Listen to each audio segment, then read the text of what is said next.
Bob with SKA. Work here in the Greensboro office, structural project manager. Tim Cook, who is our senior structural project manager in our Charlotte office, is going to be working on this presentation with us today. And we're going to talk about special inspections, near and dear to us. We are an approved AIA provider, and this is an approved course. So we do get one learning unit for those of you who are tracking it. If you signed up on the sheets in the back, provide your information, name, license number. We'll make sure that we get it documented and recorded for you, and you'll get credit for the course. You promised me 2 credits. Clark gets 2 credits. So, special inspections. We're going to kind of go through here, going through Chapter 17, trying to give a little bit better understanding of the actual specifics of Chapter 17. Kind of answer these 5 questions in a little bit more detail. What are special inspections? Why do we need them? When do we need them? How do we go through implementing them in our projects? And then who ultimately serves as the special inspector? So as we start here, we'll get into what are special inspections. First thing we'll do is define it. Special inspections here is defined by the North Carolina State Building Code. We don't have to worry about it. They tell us what it is. And it's inspections, materials, workmanship, everything that goes into construction for specific materials, construction practices on different projects, provided your building falls into the limits of the code. There's a couple of different types of inspection. There's continuous inspection, which, as the name says, it's a full-time inspection. If the inspector is out there, he's watching, he's in the area, he's watching all of the work that's going on, placement of materials. It's a holistic approach to the observation for the work. Then we have periodic inspection. Again, it's limited. It's limited in time, it's limited in areas. It's something that ultimately is looked at and put together as part of the statement of special inspections frequency. And it's fluid. It can be adjusted during the course of the project. You know, if things are going well, maybe the frequency of the inspections tapers off a little bit. We're having trouble, we're struggling through it. That periodic inspection becomes more often. But it's, again, the inspector's in the area of the work, he's watching what's going on, documenting, checking for deficiencies. Special inspections is not observations by the structural engineer, the architect, mechanical, electrical, fire protection. All of that, we still have designer observations, still have the construction administration from the design team. It's not to be confused with that, it's a supplement to all of those other inspections and to help the process, help the reporting, help the quality control and assurance on those projects. History of special inspections. How did we get here? Why did they come about? So we'll look at a couple of collapses, failures that occurred. Most of you probably have heard about the Hyatt in Kansas City. There was failures of a couple of the elevated walkways that happened out there. It happened about a year after the construction completed. There was a big gathering down on the lobby floor. There was a tea dance that was going on. There was about 1,000 people on the lobby floor. And spectators gathered up on the 2nd floor and the 4th floor elevated walkways. There's the 4th floor, 2nd floor. And as they started to gather, the walkways collapsed onto the people down below. 114 were killed, 216 injured. At that point in time, it was the deadliest collapse in U.S. history as far as a structural failure.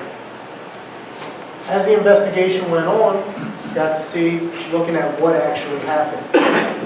We have some details down here that kind of show 2 different conditions.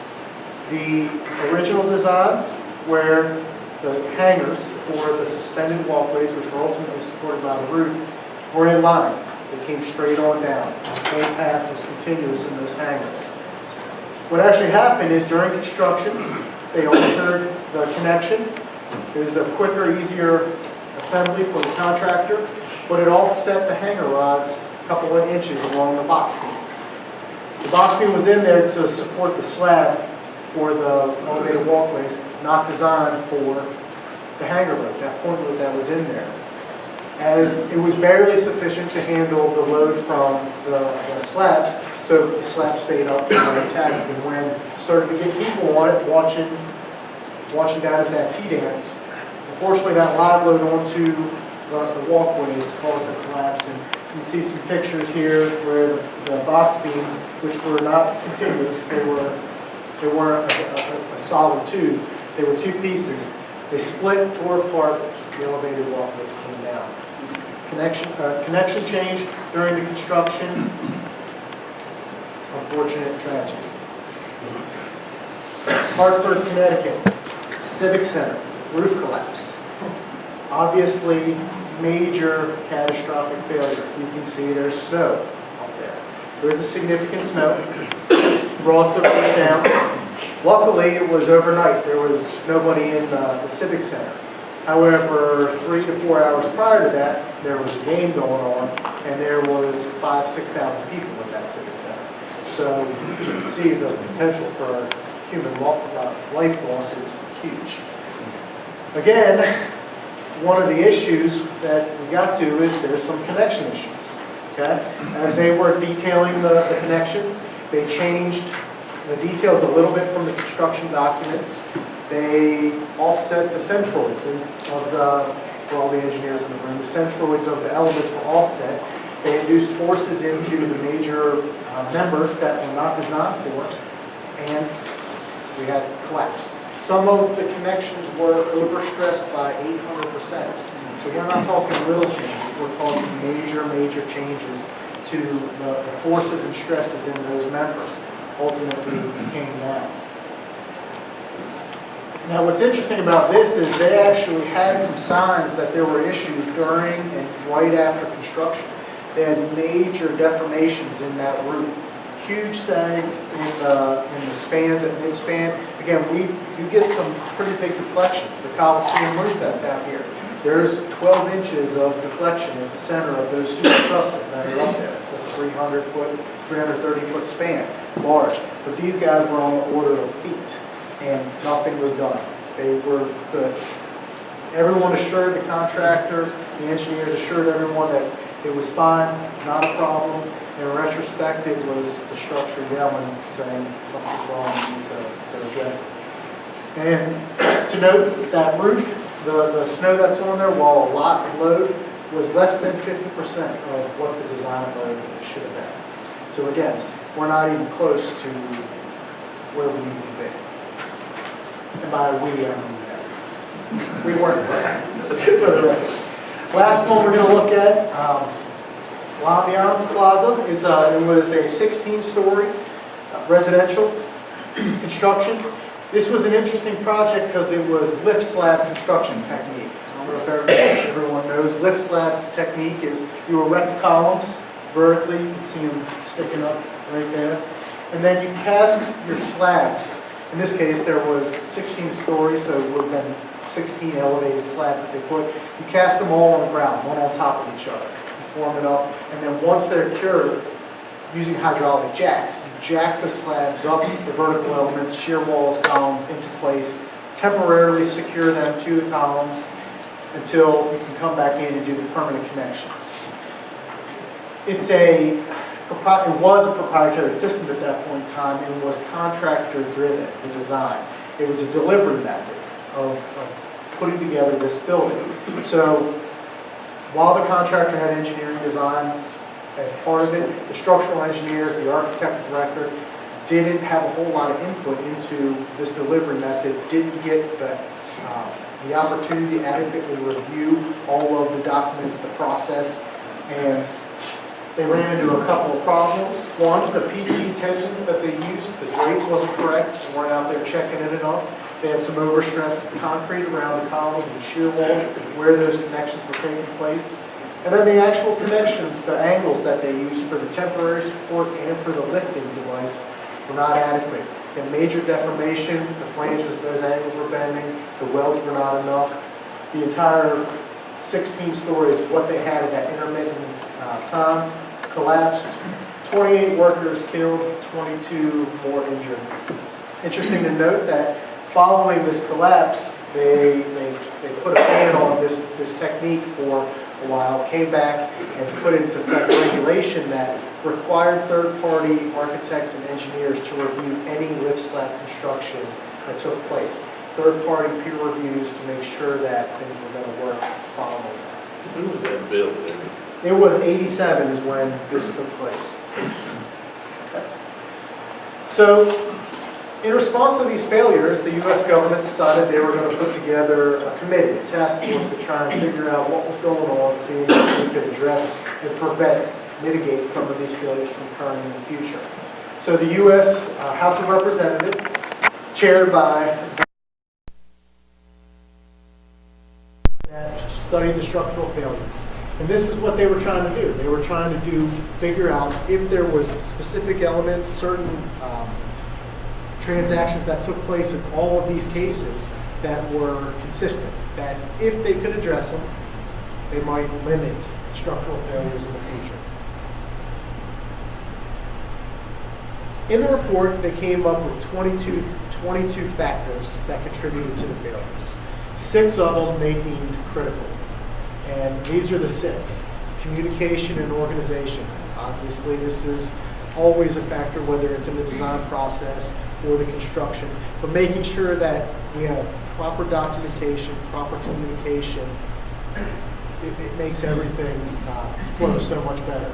Inspection of the construction by the structural engineer, right there. And not just the structural engineer, but designers in general. But since they're focusing on structural failures, the structural engineer was the focus there. General quality of design. Again, we always strive as designers, as owners, to have good quality, solid designs that take into consideration as many factors as we possibly can think of. Code helps us do that. Selection of architects and engineers kind of comes back to that quality of design. Quality firms that owners hire, that they trust, have good reputation. Hopefully it helps to ensure the quality of design. Structural connection, design details. Again, in all 3 cases that we talked about, connections were part of the blame. Sometimes significant parts of the root of those failures. And then timely dissemination of data. Again, construction process and durations are quick. They're quick today, they were quick back then. It doesn't look like they're going to slow down in time in the future. So making sure that people are out there getting the right information, updated information in a timely fashion, in a timely organized fashion, is critical to the success of construction.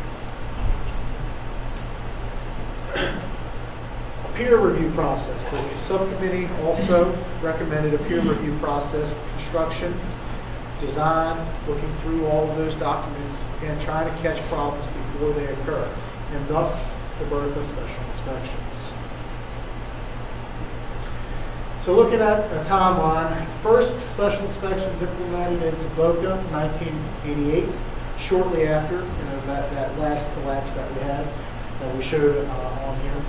Special inspections into IBC 2000, and then into North Carolina with first and in 2002 version of the code. Now when they did that, it was discretionary. They had language in there that left the actual special inspections up to state construction office, building officials. Certain projects could have special inspections, not everyone had to. Shortly after 2003, I think, is when state construction office first, in North Carolina anyway, started to implement special inspections on their projects.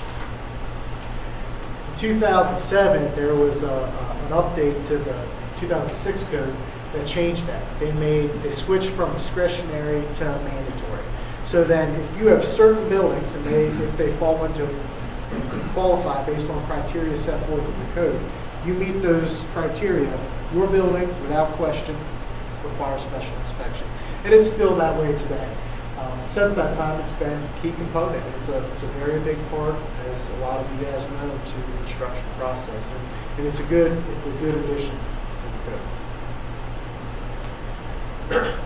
Again, talked about it a little bit before. Special inspections is not doesn't take the place of designer inspections. Designers, the designers of record, all disciplines still need to come out. And the State Construction Office guidelines make that very clear. It is a supplement. It's additional levels of inspection. It's additional levels of documentation. And it's there to supplement the designer inspections and help the process, not as a replacement. So why do we need special inspections?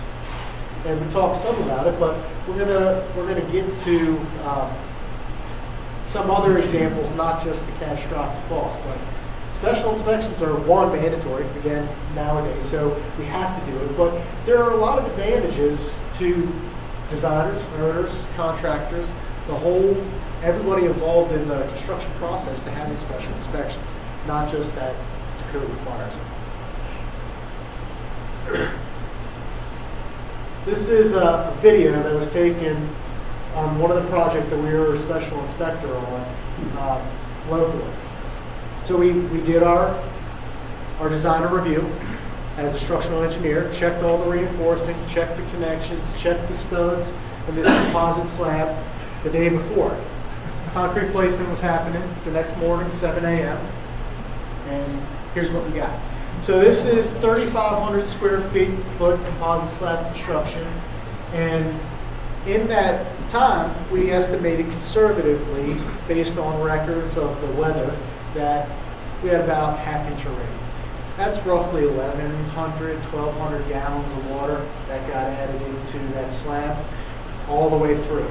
So clearly not okay. I mean, most of you know that. Anybody that's worked with SKA or Bob knows that adding water to slabs like that, to concrete, that's a no-no. So unfortunately, we were forced to take some core samples, take a look at what it actually did to the slab, because of course the contractor was complaining about how it wasn't fair, it wasn't really that big of a deal. And we had a petrographic analysis performed on those cores. So you can see depth of concrete core. These dashed white lines, probably hard to see, but here's one of them. Here's another one. Here's another one. That's the infiltration of the water into the concrete. This is about the level of the metal deck that was there. So in some areas, the entire concrete on top of the metal deck was compromised by that rain that was coming in. Again, designer inspections took place Friday. Everything looked good, got approval. And without special inspections, chance that crazy rain slab would not have been addressed. We have another example here. This is up in Davie County. So this project's a little interesting. It was prior to special inspections. Structural engineer of record, did the design, did our field work. We went up weekly, sometimes more than weekly, to look at all the construction that was going on during the structural portion of the work. What happened is the steel erector, the company for the steel erector for this job was a father and son. The son's children were going to be attending this school the following year. So they were paying a little bit more attention what they normally would to the construction process. And on several occasions during the process, I got photos anonymously sent to me in the mail of issues with the masonry construction that was going on. So we had a steel erector, a special inspector. So we went back, we talked to him, we investigated a little bit more, and ultimately ended up with some thermal scans to try and verify. Brian actually helped with these thermal scans. And you can see lintels supposed to be here over top of our openings, missing some places where it's supposed to have vertical steel. Ended up going back, cutting out the face shells of the masonry on the outside before the brick went up. Installed reinforcing steel, because what they did, the mason had the dowels coming out of the foundation, then they would lay up the walls vertically, and then they had the hooks coming out of the top. So it looked like you had your walls reinforced, grouted just like it was normal. Not so much. So we ended up getting it fixed. Like I said, we had a unique special inspector on that project. Helped out a lot. One final example. As some of you may recognize this, High Point. It is the International Home Furnishing Center over there. Constructed 35 years ago. We got a whole bunch of precast concrete panels for the facade. Okay, precast connections in particular are notoriously bad as far as the construction process. We got a call. This is at the 8th floor. This panel, it's hard to see. There's a bow in that panel, and it's right up over here. It bowed out over 3.5 inches, and somebody noticed it. Called, went up and took a look. This is the connection, or lack thereof, and what we found. We got up there. No weld, not even close. That's about 1.5 inches between the plate and the angle that's supposed to be moving. Kept looking. 50% of the concrete panels on this building had deficient connections. 50%. They spent $1.3 million doing nothing but fixing connections. Not seeing it, not improving it, not sealing joints, not anything, literally just holding the panels that they already had onto the building. They would have not had to spend that money, and they spent a little extra time, had special inspections been in place at that point. So, again, back to the committee report, human errors, omissions, it happens. You know, most of their studies didn't show that it was intentional. They were intentionally trying to deceive owners, designers, and take the shortcuts, but tight schedules, tight money, that kind of stuff, people are always looking for an advantage. Contractors are always looking for an advantage, and we all know, we've all likely been there, that sometimes you get those issues, just like on these other projects, and special inspections helps to get rid of that, prevent those issues. That, of course, doesn't even consider all of the tragedy to the city, to the lives lost. Again, we're just talking about potential maintenance issues and that other kind of stuff. It could have been bad, don't get me wrong, but precast panel falling 8 floors is not a good thing. But not to mention all of these other structural collapses that we're hoping to not see. So then some advantages. Quality assurance. And obviously, we're talking about making sure that our buildings are constructed the way that they're intended to be constructed. If the SCR, the structural engineer of record, is the special inspector, you know, you get that increased presence out there. The structural engineer knows the structural system better than anyone. The architect of record knows the architectural systems better than anyone. Having an increased presence of those individuals on site, nothing but help the process. The other thing that happens with that is you can answer the questions. Those things come up. Concealed conditions, changes in materials, whatever they might be during the construction process. You have an issue, a question. Having those guys on site on a daily basis, or more frequently, they're going to be able to get to those, investigate the questions, the issues, and response time to any of those construction issues are going to be way, way faster. Which helps contractors, helps owners, helps budgets, helps all of that. And long-term maintenance and life cycle costs too. There's, it's relatively new, so you're still waiting to see how the life cycle costs are going to play out. But intuition tells us that it's going to be an improvement. So with that, I'm going to turn it over to Tim. He's going to kind of go through some of the nuts and bolts when special inspections are required and how we address it. I see how this works. Aaron gets the exciting stuff. I get the boring stuff. Go ahead. Well, what we're going to try and define now is when are special inspections required. So we have here 2 separate structures. If you don't know, this is a chicken house. And this is a bank. Now, it's debatable which one has more value. I mean, the bank had to be bailed out, the chicken house didn't. So, before we get into when special inspections are required, we need to think about the occupancy categories that the code lays out. Basically, how safe does a structure need to be? And that drives into how important the structure is. And our code defines 4 building types. And I'll start with the most important, and those are the buildings that you really want to be standing in the event of a catastrophe, like a hurricane, earthquake, those are the buildings that you want to remain standard. It's sort of a famous picture around the structural engineering world. When an earthquake occurred, and there's a photograph of an ambulance sitting crushed inside the garage that it was parked in. So fire stations are some of the most important structures that we have. Power stations, hospitals with emergency care. Those are the things that you want to keep in operation in a catastrophe. Those are level 4. The next level are buildings like the one we're in, where a lot of people can congregate in one area, where there's a substantial hazard.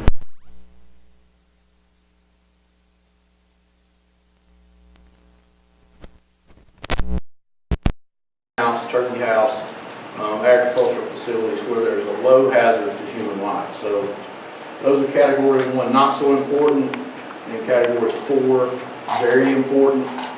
Most buildings around category 2, retail, office buildings, those are all category 2. So to understand when special inspections are required, these are some of the drivers and triggers that set off the chain. So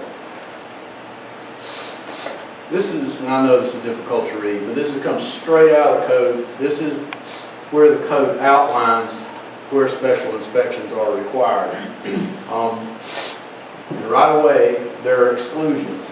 Category 2 buildings, office buildings, important but not really important. If you're less than 45 feet tall or 3 stories, you're excluded from certain special inspections. Actually, the bulk of special inspections you're excluded from. However, any building that's category 3 or category 4 is required to have special inspections. Next slide. This is basically the same slide, except this is how the State Construction Office presents it. They break it apart into 2 categories. Whole building, which is in red, and then itemized conditions, which are beyond buildings. Retaining walls, for example. Deep foundations, even if you have a category 2 building that might not, from the term of the building, require special inspections. If it has deep foundations, those deep foundations themselves require continuous inspection. We'll get into that later.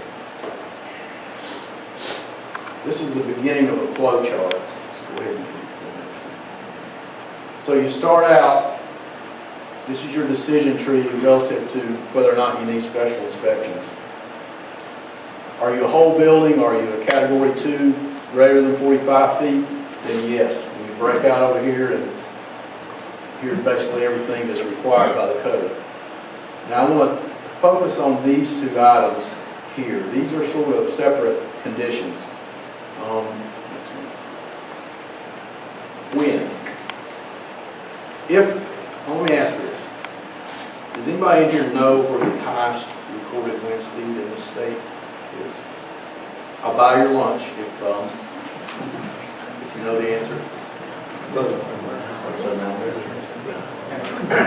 You're right. Most people fall for the, Cape Hatteras, got to be Cape Hatteras.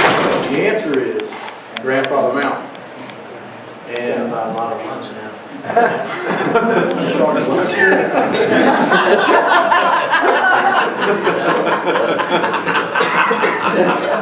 So anyway, we did some work at Grandfather Mountain, and we learned that the highest recorded wind speed up there was 195 miles an hour, and that was recorded just before the anemometer blew off the building. So basically, special inspections for wind requirements, this is required to be defined by the structural engineer record.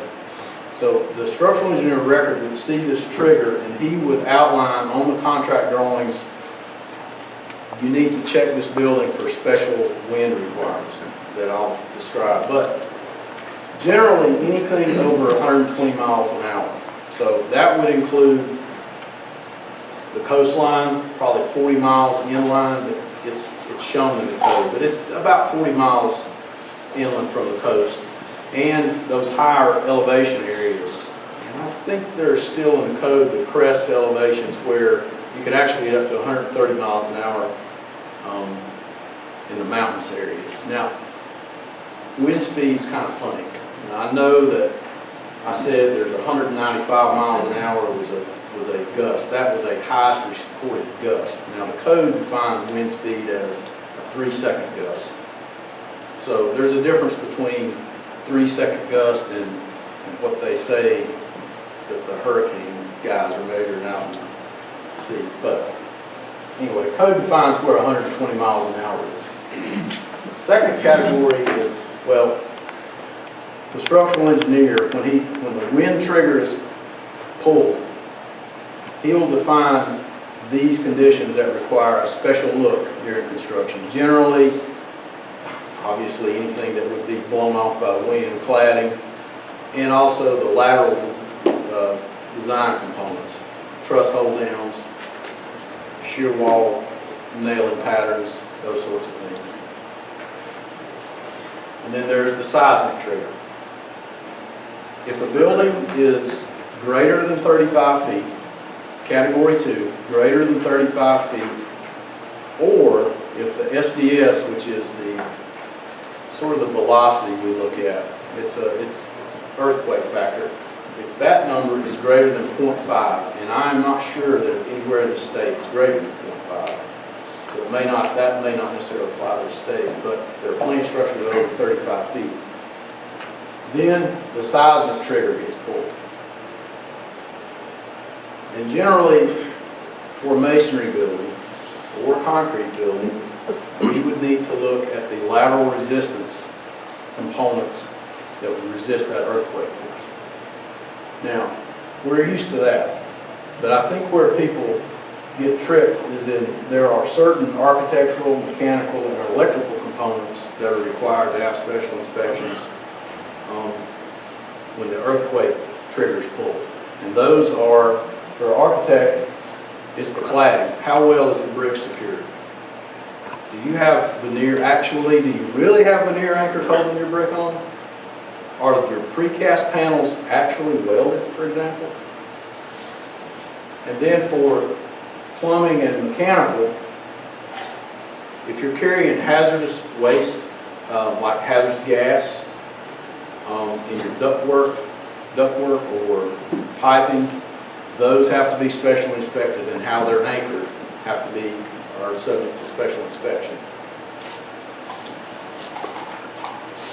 So you go through, determine that your building is required to have special inspection. You check to see if your seismic or wind triggers are pulled.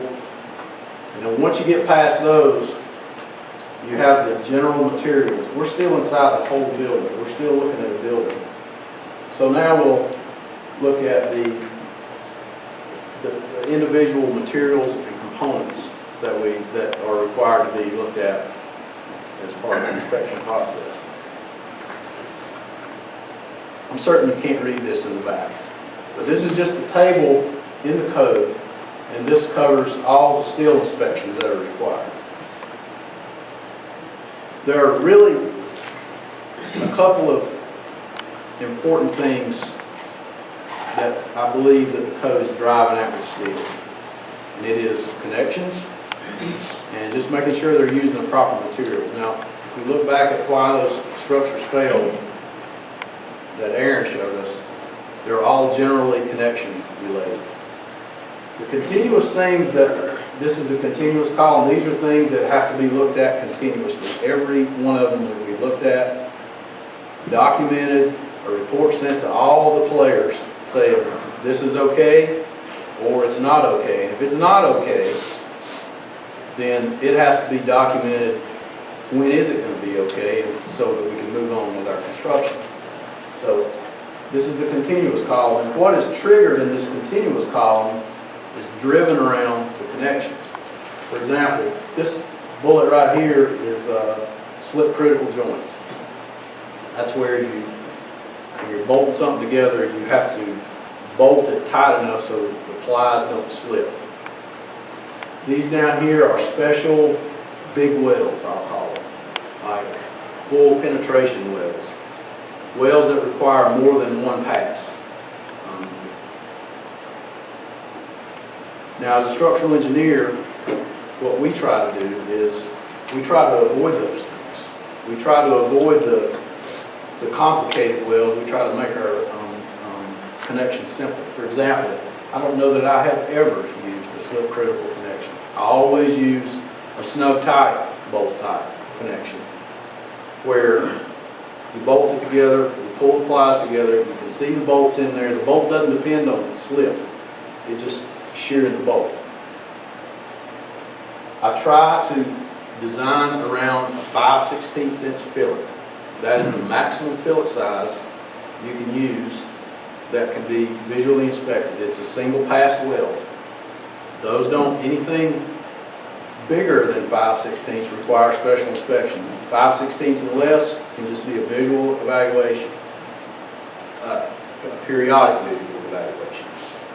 So you try to drive your design around, not trying to eliminate special inspections, but special inspections can cost the project money. And so if you can drive your design around trying to limit things like this, you can save some money in project. This is just a continuation of the steel part. This part here, we're continuing in the welding component of the materials. This is welding of rebar. Again, there's a lot of Southern Carolina people in here. Have we ever welded rebar? I mean, is that a common thing that we do? No, because it's hard. You have to have a special kind of material to do it. You have to have a special guy out there to do it. It's something you just try to avoid. So, and when you do it, here now you got to go pay an inspector to come look at it.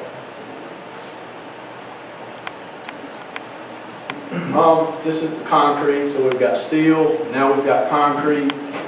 And when you think about concrete, what are the things that you, I guess, question the most about concrete would be, well, it's a mixed product.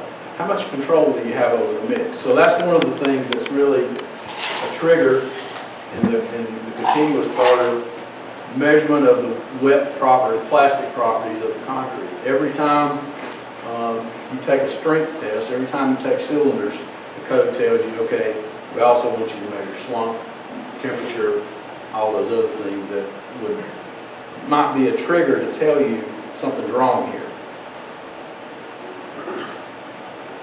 And then another thing that requires continuous inspection is the actual placement of the concrete. So you can see why inspection during placement is important. We saw the video of the rain. Concrete is at its most vulnerable place as it's being placed. And lots of bad things can happen.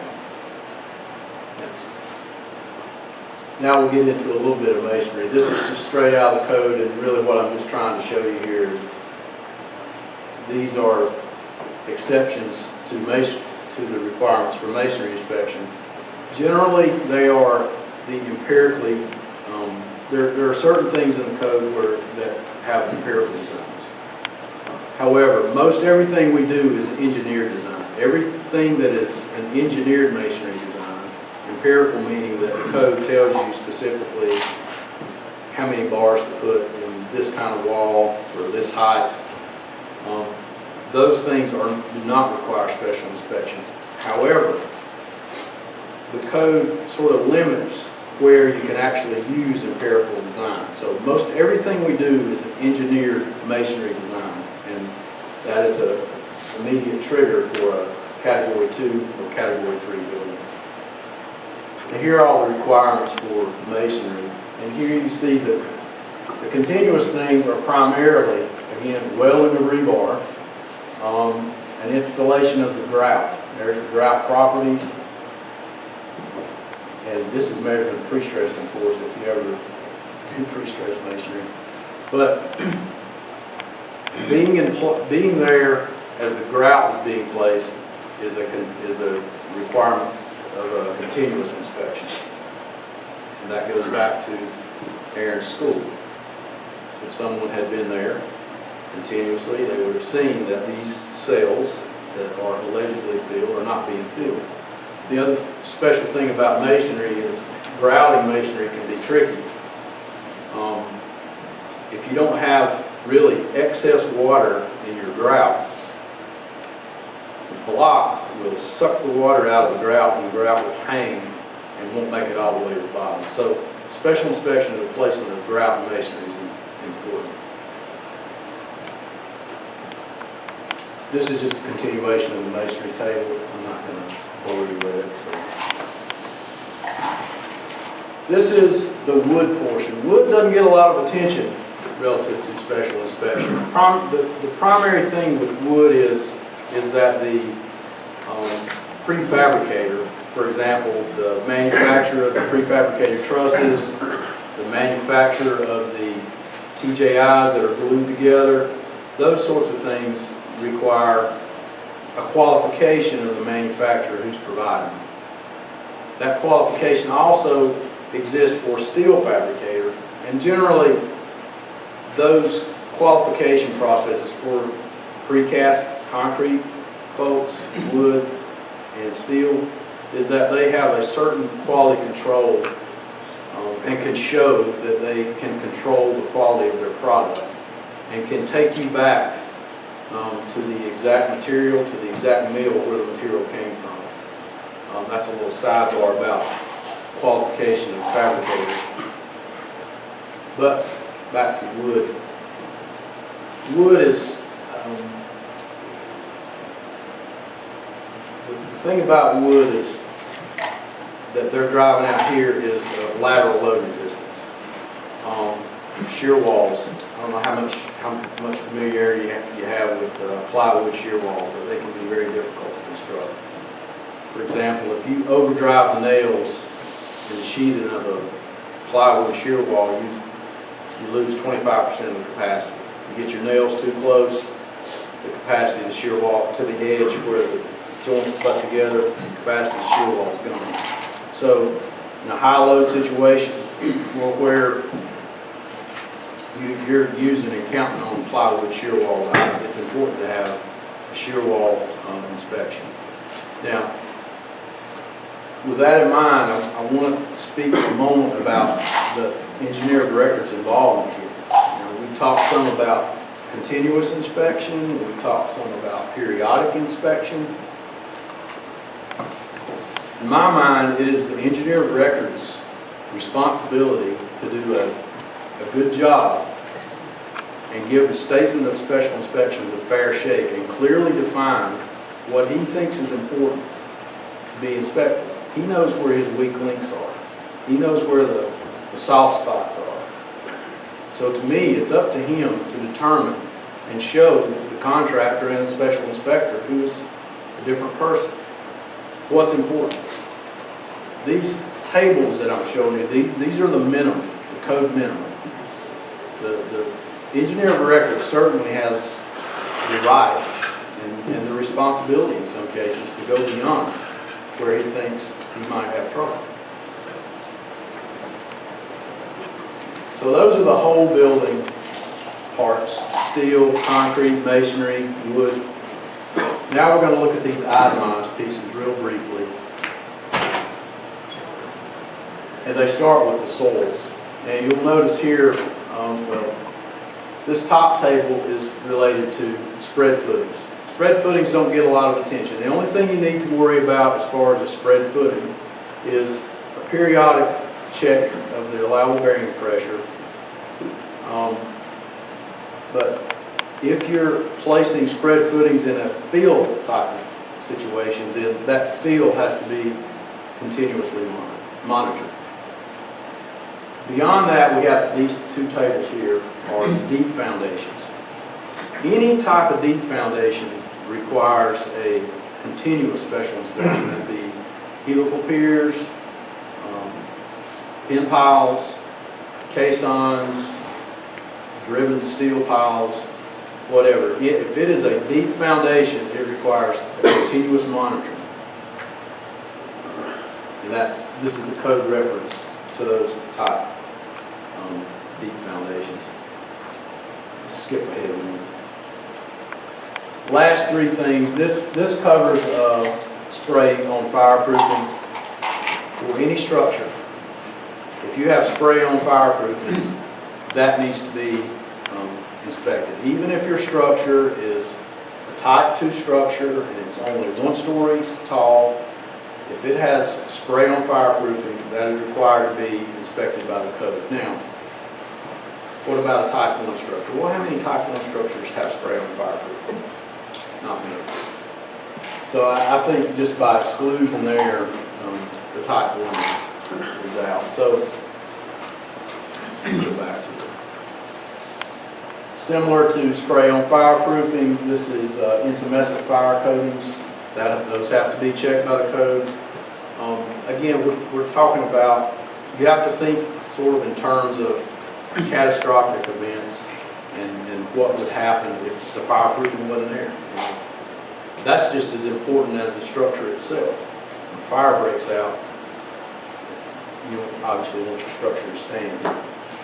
There's a section on eaves, but the eaves, if your eaves is a drainable system and it's applied over a water-resistant membrane, it doesn't require special inspection. If it's applied over masonry, it doesn't require special inspection. So I guess some of you other SKA people probably know eaves better than me. There are some systems that are just pure barrier type. Those have to be specially inspected. And the last section are special cases. A special case is anything that we haven't covered before that this engineer of record feels like ought to be there. So he has a responsibility to define things that require special inspection. For example, carbon fiber reinforcement and the fire protection that would be applied to the carbon fiber reinforcement. So again, it's up to the engineer of record to, this goes back to the statement of special inspections. This engineer, and I think really, I guess in my experience, I think the statement of special inspections kind of gets glossed over a little too much. And I think the engineer of record needs to take responsibility and clearly define what is going to be specially inspected on any particular project. I can see special cases here being left out because it's not defined in the code, but really there are things out there that require special inspections that beyond what the code would say. So.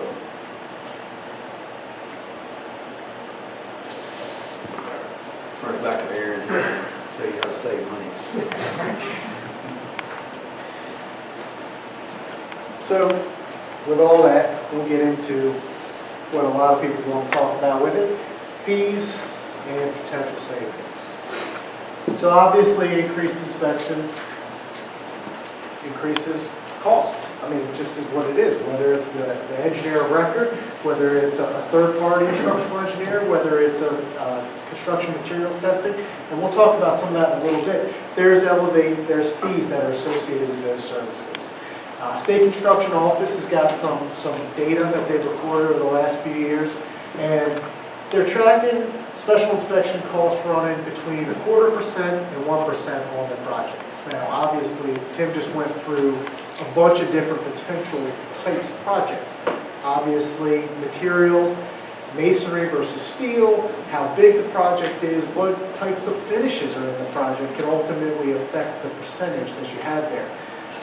As owners, as architects, as engineers, we want to make sure that people are budgeting money for special inspections.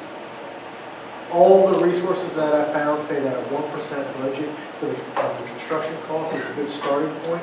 But in reality, once you get to the statement of special inspections, once it's been developed, you have the construction documents and you're starting to put that into plan together, you get schedule of the contractor affects the construction cost, the special inspection cost. At that point, you revisit it, you go in and you look and you see what the actual cost is. Get a cost from your special inspector. But we do have some potential for savings. We talked about the precast panels and the $1.3 million that was spent for literally fixing connections. We had a project that our Building Solutions group worked on a little while ago where they put a whole bunch of masonry retrofit anchors into a facade to stabilize that facade. It was part of a $2 million project, and there was a lot of costs that went into it. The entity has since had us perform special inspections, visually observing masonry ties, even though it's not technically part of the masonry code requirement for special inspections. We've gone through, we've done increased inspections to ensure that masonry ties are installed as they're supposed to, because $5,000, $10,000 at a time during that inspection process probably save $500,000 worth of masonry retrofit actions. So there are advantages, there are potential cost savings down the road to having those elevated inspections. Lastly, we're going to talk about who is the special inspector. Who can be, who does the code require, what do you have to do, all those types of questions. So, part of the code, as for application with a permit, you have to employ a special inspector. Again, our building falls into that special inspections realm, whether it's a whole building, whether it has segments of it that have to, you have to have a special inspector. You have to engage that person. So, they have to be qualified. There's a lot of text here, but essentially what it is you need a qualified entity, agency to be the special inspector. Your SI must be a registered, licensed engineer or architect. Typically, it's engineers rather than the architect, but an architect, a licensed architect could serve as a special inspector. We're going to talk about 5 different potential arrangements for how to employ a SI. First one is the structural engineer of record serves as a special inspector. Just the SER.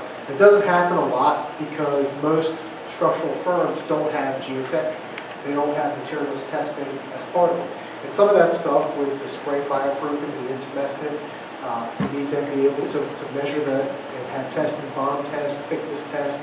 A lot of structural firms are not set up for that. A lot of structural firms don't have soil. They don't have geotech in-house. So again, you're talking about potentially needing to have additional people, additional engineers come in to help with that process, which is the next one. The structural engineer serves with other subs.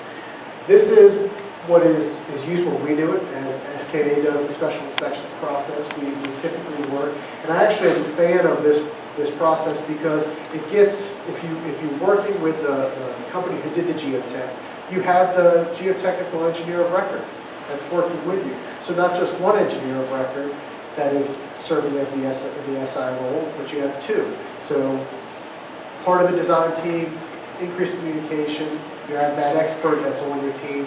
And normally those geotech companies will have materials testing as well. So you're keeping the 2 entities working together, better communication, better flow of documentation as you go through. And it's worked pretty well for us. It keeps the structural engineer engaged who is most familiar with the structural design. When they're part of that design team, they're out there looking. Tim was talking about being aware of the most critical components. The structural engineer of record he knows where the high stress areas are, so he's gonna make sure that those parts of the building are really watched carefully. Another option is third-party structural engineer serves as the SI for full scope. Again, same limitations as the first one. It's a third-party structural engineer. If the SER who is on the project doesn't want to do special inspections, doesn't have that capability, looking at a third-party structural engineer is a good option. They still are familiar with the material types. They're still familiar with load path. They're still familiar with structural design, and spending some upfront time for them. They'll get up to speed on the actual building. Talking with the structural engineer record, they're good for looking at what areas are critical. Third-party SE with sub-consultant, same kind of thing again, just third-party engineer, all the same pros and cons that go along with it. The last one that is used a bunch and is a third-party, non-structural engineer materials testing. Again, they have engineers on staff, typically not structural engineers, but licensed PEs. The good thing with this is that they typically tend to be SI as well as material testing. So it's one entity that is providing all of the documentation. Not SE, but they do have the testing agency that's there. Again, the communication is good at that point. You can go about hiring SIs a couple of different ways as part of the designer of record contract. Most of our experience hasn't been that way, but you can do as a supplement to the designer. Usually it's through a separate contract. Again, you go through, you figure out what firm it is, whether it's through an RFQ process or just quick solicitation of a couple different firms, and you have a separate contract with those individuals. But it goes into getting your costs, getting qualifications, all that kind of stuff. And lastly, we're going to go through some of the actual qualifications. Again, we talked about your SI's got to be a licensed engineer or architect in the state of North Carolina. Your primary inspector, your secondary inspectors, they also need to have certifications. It doesn't have to be a PE. You can EIs, engineers in training can help, can go out and do the inspections. You can have certifications from your different professional organizations. ACI has multiple levels of certification for different types of concrete inspection. Steel, welding, AWS, CWI, all of those organizations that have different DOTs, they have different levels of certification. Again, the point is, you got to make sure that somebody who's out there looking at it is qualified, they know what they're looking at, and they have certification to a licensure saying that they're that. Because, again, having just anybody out looking at it, writing stuff down is not really the intent of the special inspections process.